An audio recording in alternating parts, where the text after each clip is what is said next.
name is Scott. So glad that you've joined us. This is actually one of my favorite webinars that we do. We've done this session live for teams around the world, and glad that you've decided to join us today to talk about it. It was interesting. I got to spend a week with a number of medical directors who had recently been promoted out of field medical, and one of the common themes about just everyone that was in that room is that at some point, all of them had spent time as the insight lead for their team.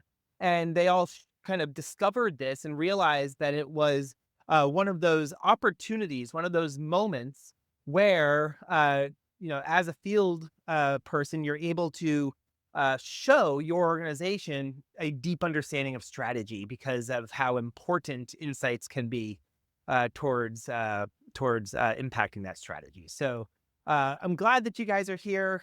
Let's jump in and talk a bit today about this role of an insight lead. And what I thought we would do today is, and you read this in the description, is I want to talk about some of the challenges that, as I've had a chance to work with probably 150 insight leads, just some of the common challenges they have and the three things that they do as part of their role that helps them overcome those challenges.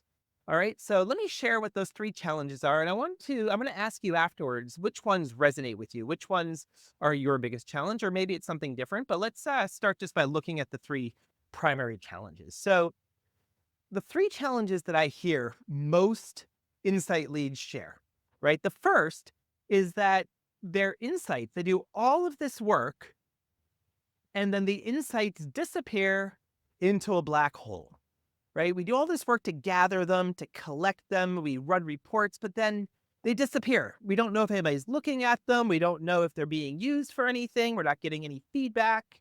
So that's the first one. The second is we actually have a lot of people who say they love my reports. The reports are really, really important. They get distributed. We know a lot of people are asking for them, but it doesn't lead to action, right? We do this work, but then nobody acts on them. We're not seeing a change in approach or a change in strategy based on those insights. And then the last one that we hear a lot is that the process of analyzing those insights and turning them into reports and turning them into something that can be shared with the organization is really, really burdensome. Okay. Really burdensome. It takes a lot of effort that people are spending upwards of a week sometime every month working on those insight reports.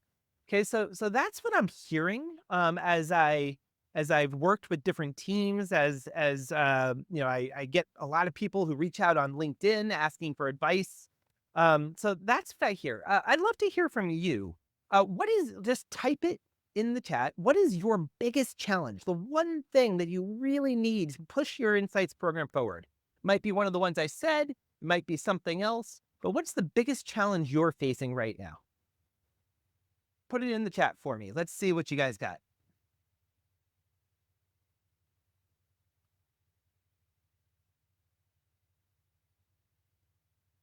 Okay, the quality of insights. What is an insight? The concept. Yep. Okay, so as we're listening, discerning what is actionable, what's not. Not feeling like the insights are being utilized. Thank you for sharing. Hi, Denise. How are you? Excel spreadsheets and lots of free text. Absolutely. Stuart sharing follow up into actions. Yeah, that kind of the back end of the process, right? To make sure that it's being used. Excellent. Who else? What other challenges are you facing? Why did you choose to come spend an hour with us today? Put it in the chat here.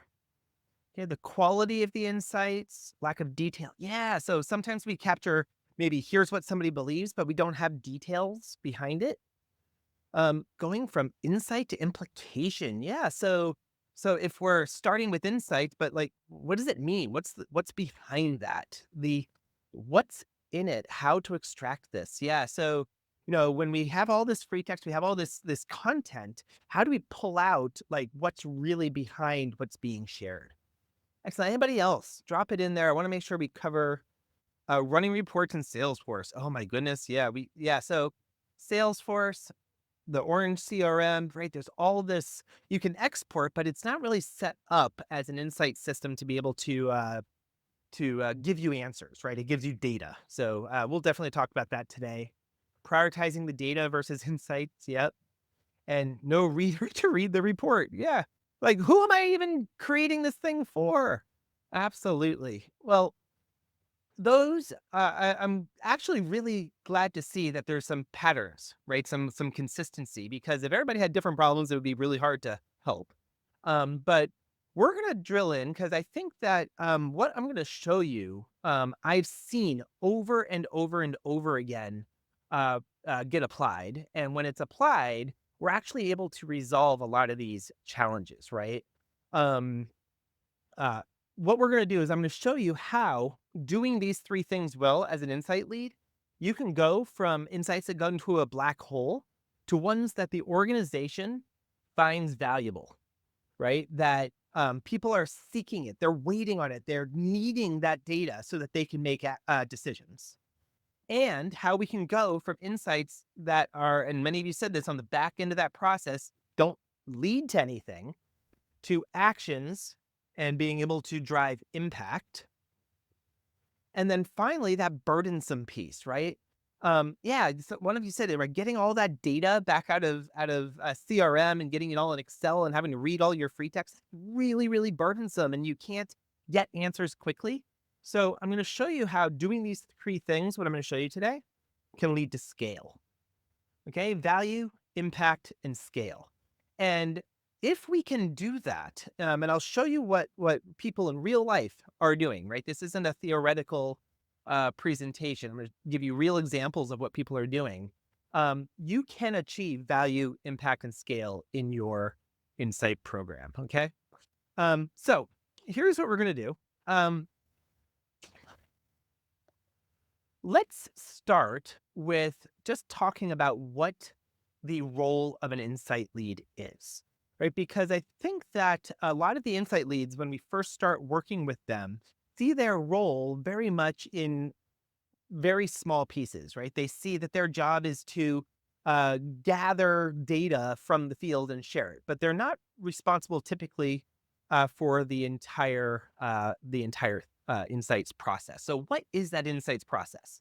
Those that are actually overcoming this are finding that the insight role, the role of the insight lead, whether it's full time, because there's some companies that have full time insight directors, or if you are the field representative running the insights program, that there's three things that the insight lead does. The first is they're responsible for the insight strategy. Okay. Now, the insight strategy, and I'll go into some details on this for you.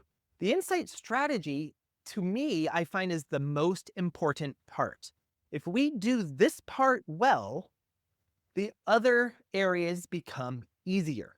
They become common sense. They become just a flow out of that strategy. So we're going to dig in and spend a lot of time there. The second is that they need to be responsible for building what we call confidence, building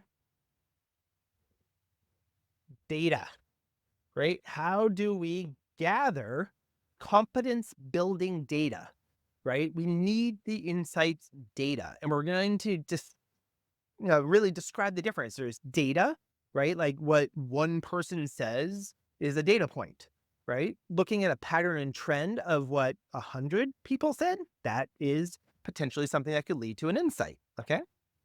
And then the last of the three things is what we call the insight to action process, right? And so I'll walk you through what that is, how we do it, how we've seen others do it successfully.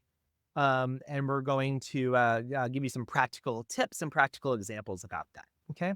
Now, here's one last thing I need from you today. Um, I do these because I really actually I love it when people say, "Wow, you made a difference," right? The only way I can do that is by you asking questions. Okay, so if I'm doing something, if we're talking about one of these topics, and you want an example, or you want to go in deeper about how to do one of the things we talk about, make sure you drop it in the chat, so that I know you need something else from me. Okay, this is two-way. I'll do my best to give you everything I can, but you got to tell me if there's something you need.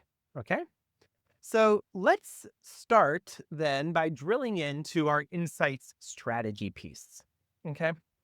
Now, in order to have a strategy, any strategy, we have to have a reason for doing something, right? If we don't have a reason for doing it, we can't have a strategy for getting that thing done. Okay. So, where I'd love to ask you to start is why in your organization are you generating insights? Type that into the chat for me. Tell me, why are you generating insights? What do you got? If you can't explain why we're doing it, it's going to be really hard to come up with a strategy to do it better.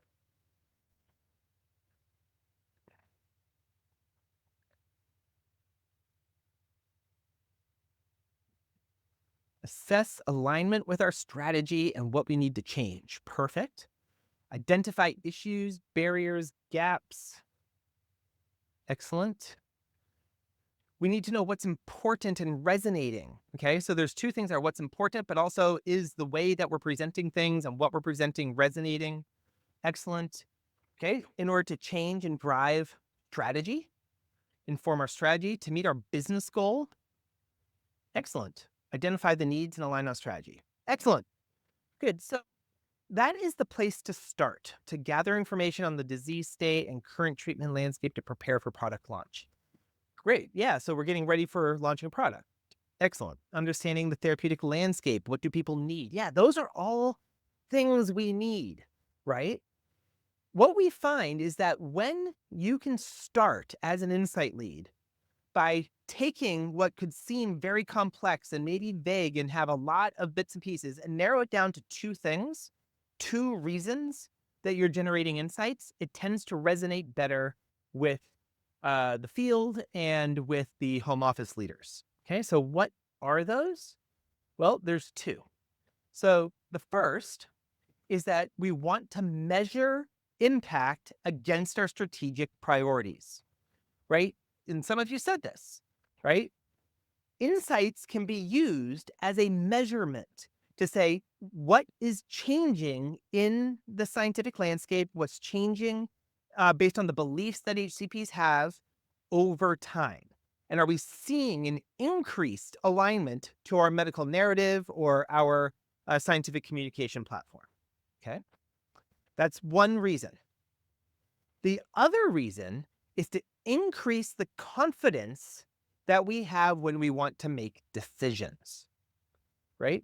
Increasing confidence when making decisions, right? I think that it's really an interesting thing. I was with a field medical team, and they're like, "Well, we don't actually make the big decisions." And we did a quick calculation that this particular team, if the leader of that field medical team said, hey, over the next quarter, I want you to focus on sharing this topic or focus on gathering information on this or using this set of materials, right? And let's say the assumption was if I said focus on this, that half of your engagements, half of your time was spent in that space. For that team of 20 some odd MSLs, we calculated it, that was about a $900,000 decision. Just in time, salaries, flights, right? Everything. So we're making decisions all the time, and we want to increase the confidence we have when making those decisions. Okay. So in order to do that, we need to focus our insights strategy. Okay. Now, there are three parts to making sure that you have an insight strategy that can be executed. Okay. The first is if we want to use insights to measure impact and to measure change over time, we need to quantify what that is. We call it understanding the scientific beliefs. Okay. What are the scientific beliefs that one would have in order to take the actions that you and your organization believe are right that would have a positive impact on patient lives? Okay. And so it's important, it's critical to define those, write those down, make sure the entire organization knows that the entire reason that we're generating data, educating on it, engaging around it, gathering insights is because we're trying to shift a set of beliefs and get the beliefs of the medical community to be further in alignment with our scientific narrative. Okay. So if you think about this, right, we all say that we're here to improve patient lives, and we are, right? It's such an amazing industry, such an amazing field because people, everybody I work with is like genuinely here to impact patient lives. But how we do that, we need to see a change in action within the clinical landscape. And in order to do that, we help change beliefs. And in order to change beliefs, we increase understanding of the science that we have available to share. Okay. So that is the first step. Um, what we find works best is that you pick just one topic, right? And there's going to be 4, 5, 6 beliefs, maybe more, that the medical community would have to feel that they're aligned with our scientific narratives. One of those, just in this example, might be quality of life, right? And is it important, right? Is it influencing care decisions? And then the second step from a insight lead perspective is to get anchor statements about what does it sound like if an HCP is fully aligned with that belief, just like it's written in your scientific narrative, right? In this case, it might be the HCP believes that patient well-being and everyday experiences are key measures to treatment success. Okay. Negatively aligned, somebody who believes the opposite to our narrative might say, the quality of life is too subjective, it's variable from patient to patient. I can't use that to measure success. And what does it sound like in between? Because if you only have the two, it's really hard to see a change over time. Okay. So this is a scientific belief statement. And if you want to use insights to measure that change, the first role that medical insight leads have and need to do well is to design these belief statements, right? And have anchors so that, if we were all in one advisory board, as an example, and we heard an HCP say something, we could all calibrate afterwards, right? We could all say, what did you hear? What did I hear? Was that aligned? Wasn't it aligned? But if I'm going to deploy 10, 15, 30 MSLs out as an example, or if I'm going to deploy a social listening team or a market research team, I need that calibration up front. So that's why those anchors are really, really important. Okay. So step one, figure out the scientific beliefs that you're trying to change as an organization, the reason behind the data, the reason behind the engagements, define them, come up with anchor statements, and collect against that anchor statement, right? So we can see that change over time. Now, that brings us to the second piece. The second piece is sometimes there's shorter term things, right? Because some of those beliefs might take years to change, but there might be some things we want to know about in a much shorter time frame. And so that is what we call a key insight question. Key insight question. Some of you may already be doing these. They're sometimes known as KIC, right? A key insight question informs your data collectors. This is something I need to know the answer to because I'm trying to make a decision about it, right? If you find that you are creating key insight questions without the people who need to make the decisions, you are just taking a stab in the dark that you happen to be asking the question that they need to know the answer to, right? So part of our role is to sit with the strategists who are responsible for making key decisions and finding out what do they need to know in order to make a better decision so that we can deploy those key insight questions out. Okay.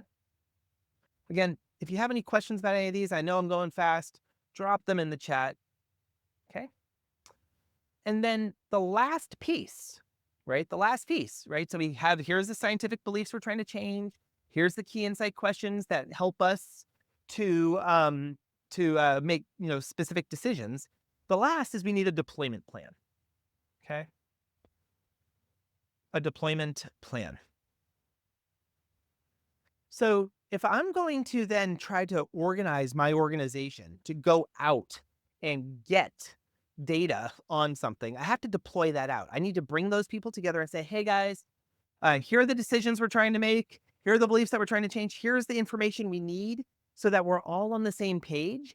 And based on the risks and based on the cost of the decisions we have to make, we might need different amounts of data to make that decision, right? Choosing to add one slide to a set of materials is a lower risk decision than a lower risk decision than launching a new study.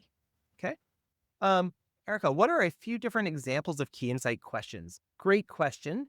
Let me share some for you. So here are some types of key insight questions you might ask, right? So you might want to know a little bit about access and reimbursement, real world effectiveness and safety, patient journey, like what's going on with the patient, right? Oftentimes, these questions help us validate that we even had the right mindsets to believe to begin with, right? You might want to know about a specific knowledge gap. Hey, so for that quality of life, like, are they even aware of this QOL test that could be available? Right. So those are some examples, right? And when you write a key insight question, okay, I always find this interesting. So when I work with a strategist, and the medical directors typically on key insight questions, they'll tell me, here's the thing I want to know. I'm like, okay, well, great. What are the possible answers? Like, oh, we don't want to do multiple choice. We just want to get free text and we'll go mine for it. Okay. Um, I'll say, just for my understanding, like, what are the things you might hear? Is it unlimited numbers of things? Like, is it like a list of 75 answers you might hear from the medical community? Typically not. Typically it could be 3, 5, 7, maybe. I said, oh, well, what are they? We'll write them down. So how about this? Could we put into the system, these are the 6 or 7 what somebody believes regarding this question, right? Make it easy for the field to select it, make it easy to listen for it. Always have an other, right? So that if it is something else, we can capture it. And then use free text to capture why do they have that belief, right? Because the why somebody has the belief, that's where the real insight comes from. And I find that when you can capture the what and the why, then you have something you can work with. So, Erica, I hope that answered your question. Oh, and yeah, we have a couple of people that asked for that. So very good. Thank you. All right. Um, and so when you're looking at deploying those insights out, let me also just share with you what you should be able to answer as part of a deployment plan. Okay. So first, what are the goals and objectives of this deployment? Like, what decision are we trying to make or validate? Why is it important, right? So understanding the significance, right? If the field and if the others that are collecting data understand why it's important, they're going to work harder to get that data. What is the insight we need? We should know, who do we want to learn this from, right? Is it a specific set of specialties? Is it a particular type of institution, right? Do we want to learn it from patients or HCPs or academics or community, right? This one is a little harder. Confidence in the data. How much data would you need to feel confident and make the decision? And again, that's going to change based on how big of a decision you're trying to make. When do you need to make this decision? So when do you need the data by, right? So having a timeline for, we're trying to learn this by October 15th, right? Come up with the key insight questions and then decide for each question, what is the best source to get that data, right? Often it will be the field medical team that you want to deploy that question out to, but some questions might be really well answered through social listening or through abstract analysis, or advisory boards, right? So there's lots of options, and we just need to make sure we're deploying for the right kind. Okay, so that is really the first role of the insight lead, right? It's to drive the creation of that strategy, okay, and deploy it. The next step is to continuously be improving the quality of the data so that it's confidence building, right? We want data that drives me to feel confident in the uh, in the data that I have, right? So the way I think about this is often when we first work with a team and we look at an insight report, the report will say something like, some of our KOLs who we randomly happened to have talked to last month said something kind of like this. Okay. And that's where most teams start. And it's kind of, here's just what the 12 random people we happened to meet with last month said. Okay. Over time, we actually can shift that to, hey, you know what? Um, we spoke to 80% of the in focus or prioritized HCPs in our space. 60% of them were this specialty, 40% were this specialty, 90% believe this, and 10% believe that. And here are the 4 reasons why they have that belief. Which one do you feel more confident making a decision on? Right? So we want to continuously be pushing toward that. Okay. And there are 3 ways that you as an insight lead can increase the confidence and increase the quality of the data, besides having a clear strategy. Okay. So the first is to make sure that we're capturing what and why. Okay. And we talked about this briefly. What and why, right? Let me just ask you guys a question here. Today in your insights program, are you using free text?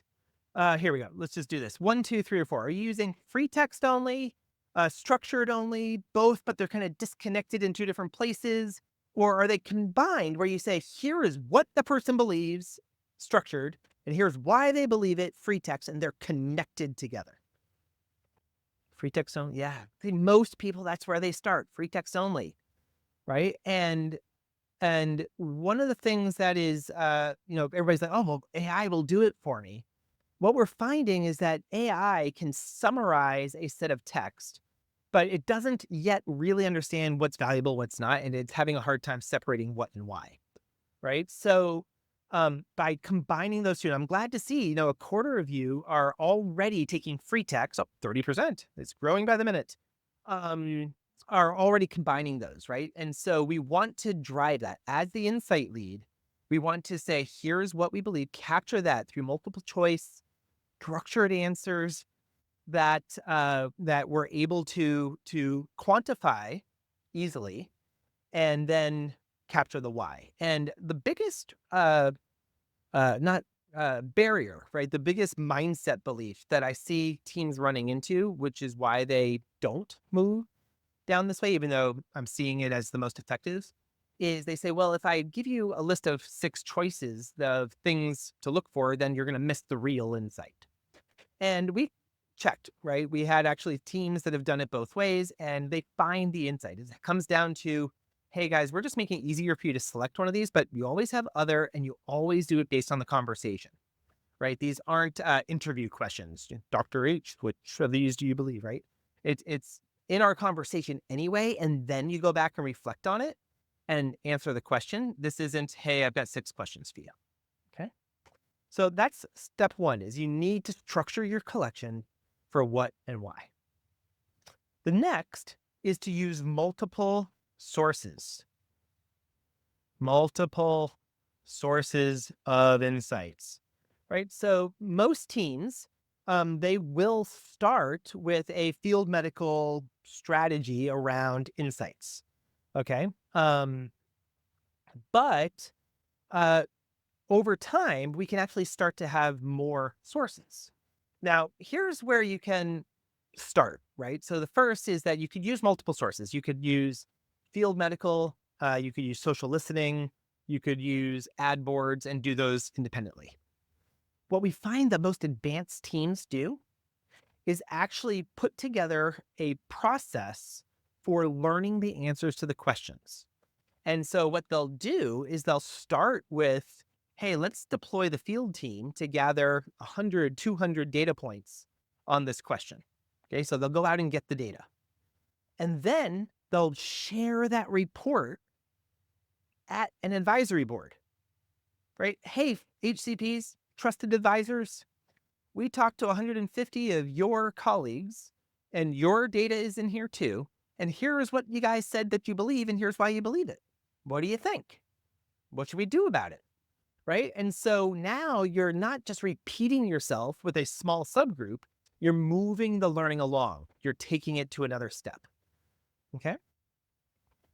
So that's the second thing. The third thing that the insight lead needs to do is coach for better insights, right? Coach for better data. Now, this could be coaching the field team. It could be coaching the team that's doing social listening. It could be coaching the person running advisory boards, but it's about coaching. Let me give you just a example of something that I see that works really, really well for field medical coaching or any field team coaching on this as an example. So coaching for better insights only takes a few minutes, okay? Only takes a few minutes. What I find works the best as the insight lead is, hey, field lead, here's 4 insights examples that were collected, data that was submitted last month.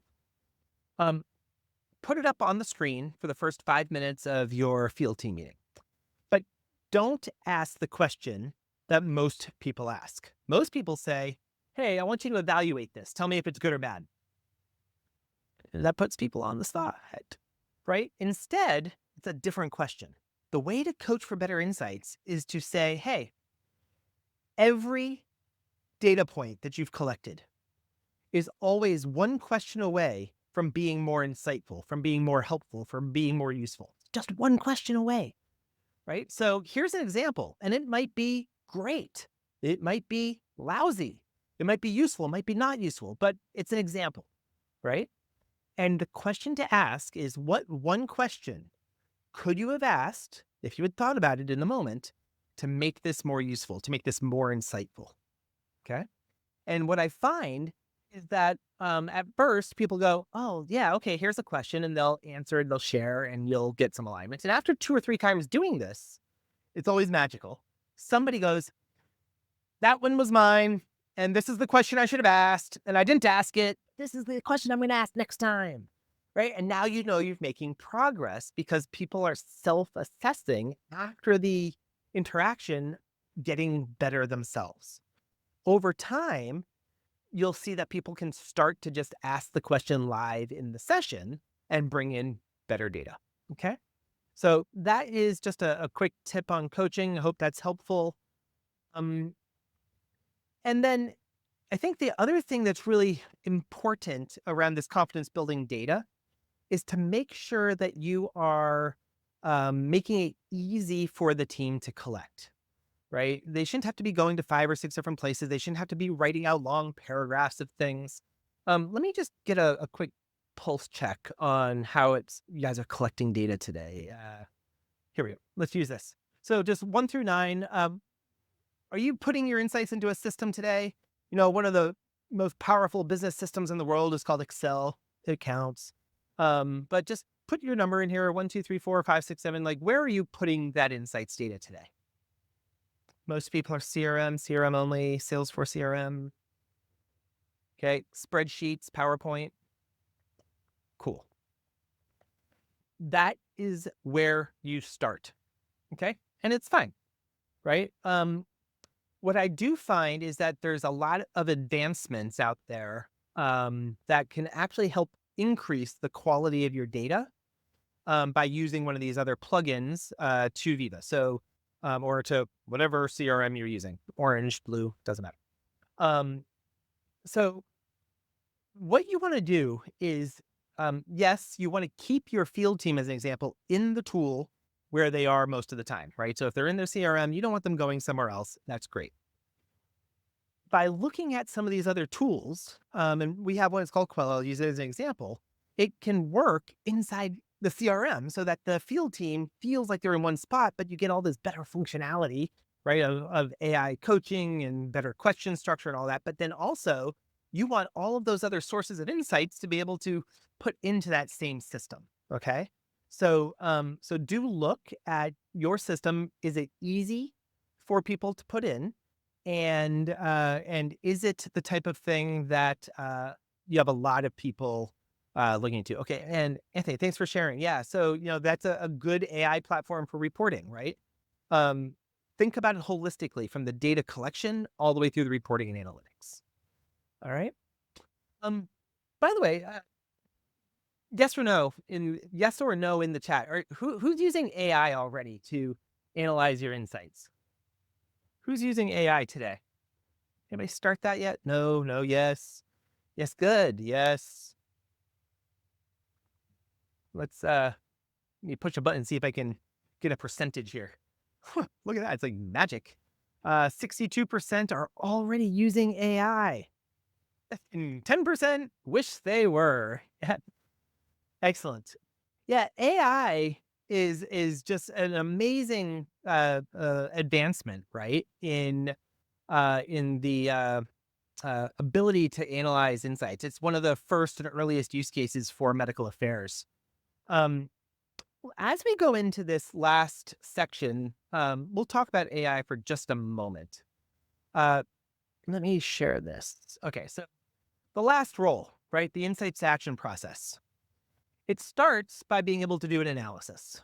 And so you need to be able to analyze the data. And as I shared earlier, early analyses tend to be here's what 10 people said last month. Okay.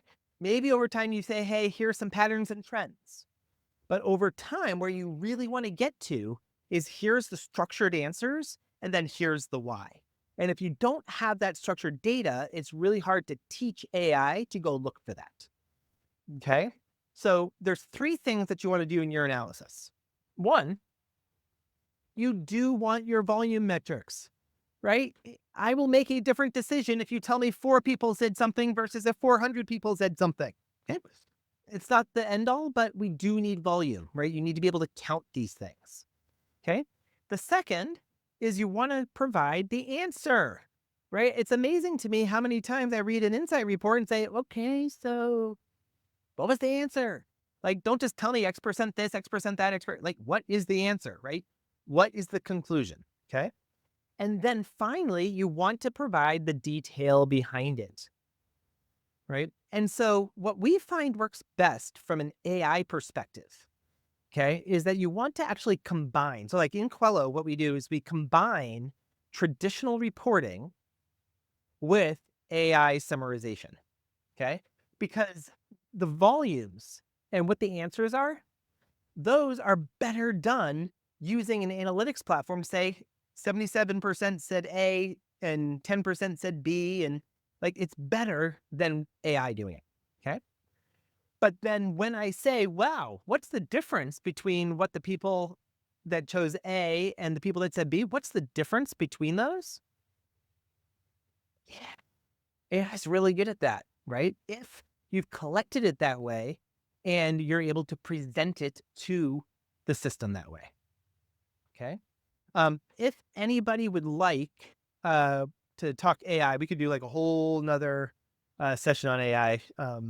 Just we'll talk about that at the end. But that's the first part. The other thing, by the way, like a super secret, cool best practice for using AI is most teams are only thinking about using AI in the data analysis part.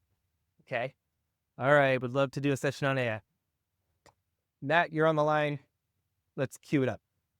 Um, the most teams are only thinking about the use of AI in the analysis step.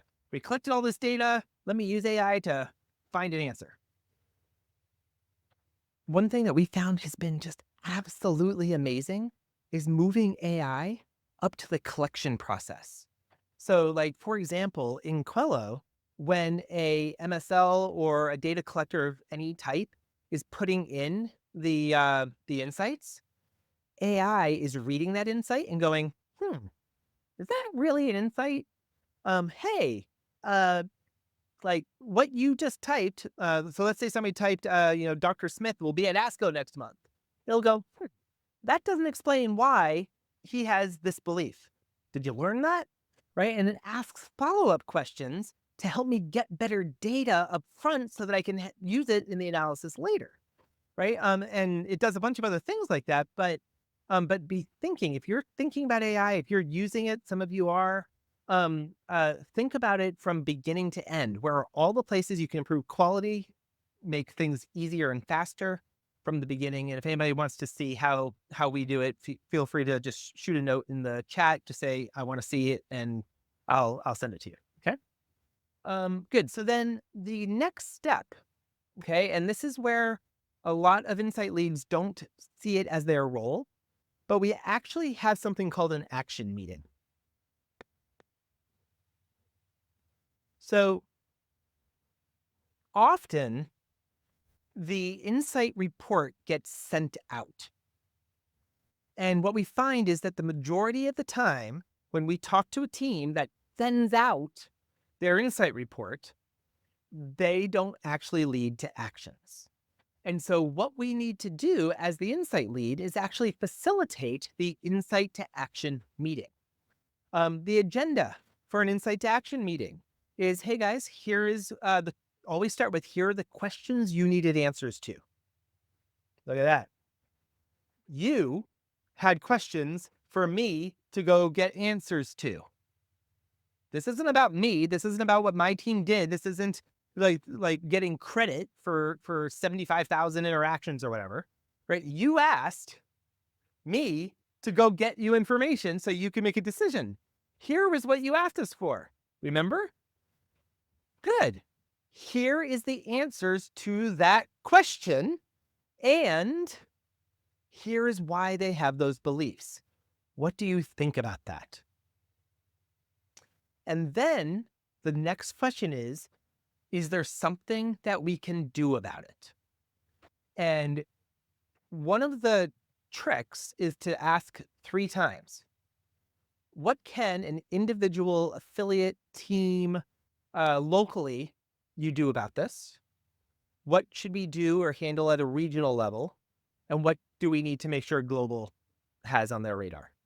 Right? Because it's typically three different sets of decisions that they're able to make. And so if you ask that question, actually have on your agenda that you're going to ask that question, you'll get people to contribute better.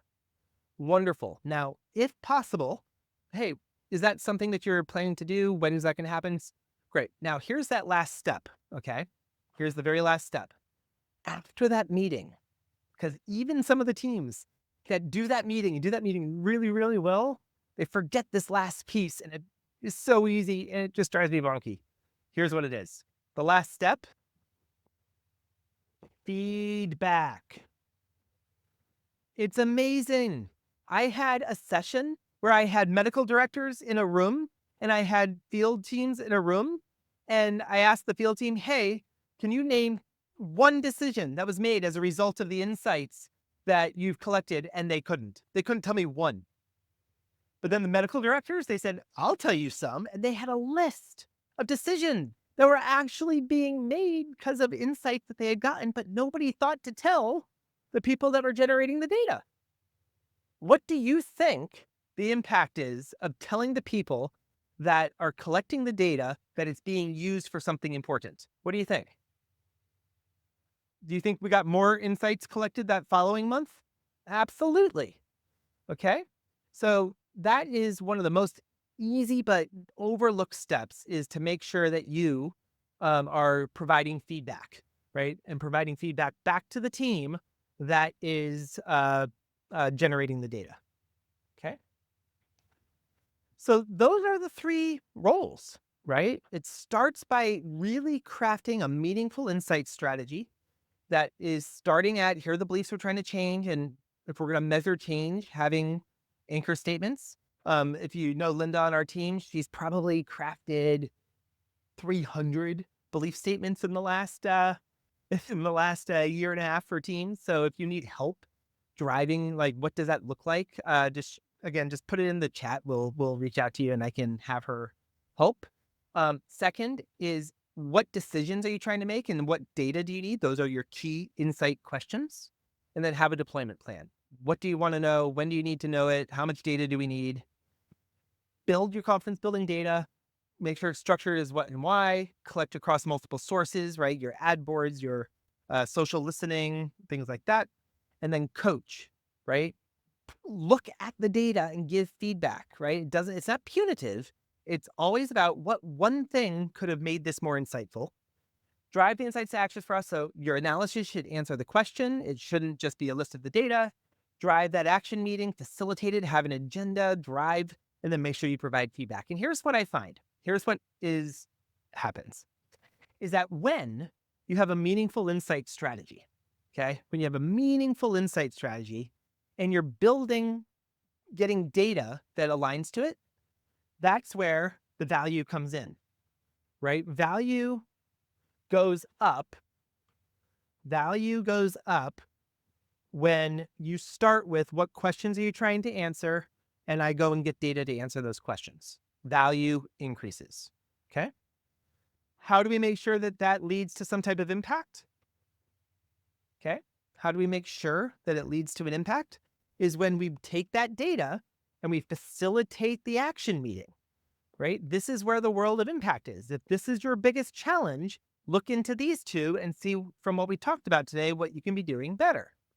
And then finally, if you want to scale, right, you need your process, especially your analysis, to be tied to the structured and unstructured data that you're doing here. The more work you do under your insight strategy, the less burdensome your reporting will be, and you will be able to get to scale, right? I mean, like, I'm talking about like real scale. Like I don't know if anybody saw one of our podcast guests was a field lead, and he would actually be sitting in brand meetings. Somebody would ask him a question. He'd be like, one sec. He would go into Quello and ask it a question. And he would be able to give live data, live responses, live answers to questions that people had, right? So, but that only comes, it's not just because of the technology, it's because he had done this work up front. Okay. So that is really what we see as the best practices of the insight lead role and taking responsibility for those things. I hope this was helpful, but something that is meaningful to me, it helps me prioritize what additional webinars to do, what else to provide to the medical community is to hear from you. So could you please tell me, what is the most important thing you took out of today? What is the one thing that if you did tomorrow, you think could have the biggest impact on the value, scale, and impact of your insights? Can you just put that in for me?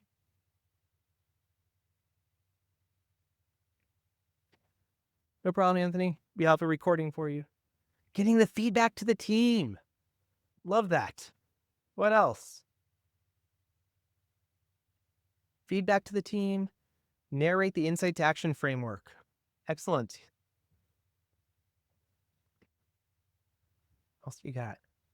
That agenda for the insight to action meeting. Thank you for sharing that. Making sure we had lots of people say, hey, if I would just start giving feedback to the team, right? Like that could actually add a lot of value, right? So now remember, the ability to give the feedback comes from having a structured meeting where you can actually get the outcomes, right? So make sure that you're starting there. Stuart, coaching for even better insights. Yeah, right. The question is, remember the question, what one thing could you have asked to make this more insightful? So thank you. And good. And by the way, Stuart, if anybody hasn't seen it, and Matt, maybe we can put this in the show notes when we send it out to everybody. We actually did a webinar recently called The 4 Powerful Questions. I did it with my friend Anna, who works for Gilead in their learning and development department. And she and I presented a 4 Powerful Questions workshop at MAPS in London this year. And it's about how to teach your team to ask better questions. So we'll put that in the show notes, or again, if you want, just write the word 4 questions in the chat and we can send you the link directly to that if you think that would be helpful for your team. And by the way, I know POA season's coming up. It's a great workshop. if you need something for your team to do to help accelerate their insights program. Good. 4 questions. Yeah, we will get that to you if you drop that in there. Any other questions? We have a few minutes left. Is there anything that you hoped we would have covered today, but that we didn't? Is there anything that we can help with? Whatever it is, let me know. Happy to share what we've seen. Thanks, Marcia. Analyzing outside of AI. Yeah, because yeah, you definitely want both. You don't want to just AI is the summarization. You want to be able to do both. Excellent. If you need help seeing how to do that, let us know. Happy to share that. Oh, look, they're already posting the 4 powerful questions in here, but we'll also send it out. Good. Well, everybody, thank you for spending the last hour with me. It was a pleasure being with you. AI earlier in the process. Yes, Erica, push it up there if you need to see how. Again, just let us know. We're happy to share it with you. Thank you for taking the time, and I hope everybody has a wonderful end to your week.